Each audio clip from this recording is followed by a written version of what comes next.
Kim. Et puis au Royaume-Uni, la course à la succession de Theresa May s'achève. Sans surprise, c'est Boris Johnson, pro-Brexit, qui va devenir Premier ministre. On retrouve Clément Le Goff à Londres, une désignation qui vient tout juste de tomber.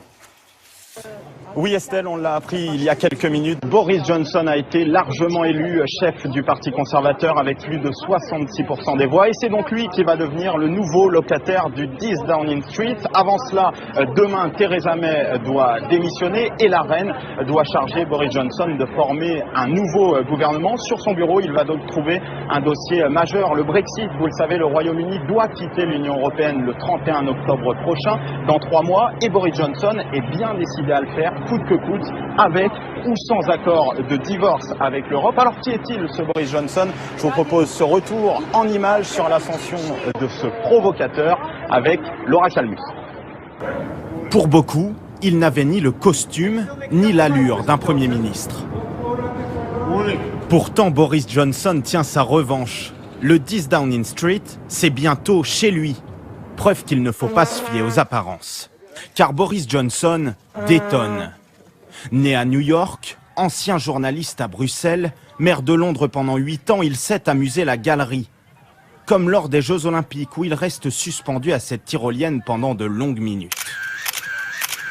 Excentrique, célèbre pour sa coiffure en bataille et jamais avare d'une pique à ses voisins français. C'est le Tour Eiffel de Londres, le mieux. Mais Boris Johnson n'est pas qu'un clown. C'est aussi un redoutable politique. Ardent défenseur du Brexit, il sillonne le royaume à bord de son bus rouge pendant des semaines. Promet que l'argent qui était versé à l'Europe servira à financer le système de santé britannique et multiplie les fausses informations. Pourquoi envoyons-nous plus de 10 milliards de livres sterling par an à Bruxelles? Vous savez? Eh bien, une partie de cet argent sert à financer les corridas en Espagne. Vous pensez que les contribuables britanniques doivent payer pour les corridas des Espagnols? Conservateur et provocateur, il se prétend héritier de Winston Churchill, quand d'autres le voient plutôt en Donald Trump britannique. Il y a quelques années, à la question « Avez-vous des ambitions pour le 10 Downing Street ?», Boris Johnson assurait que non. J'ai beaucoup plus chance d'être décapité par un frisbee ou de réincarner comme une olive. Oui, que de devenir Premier ministre. Voilà.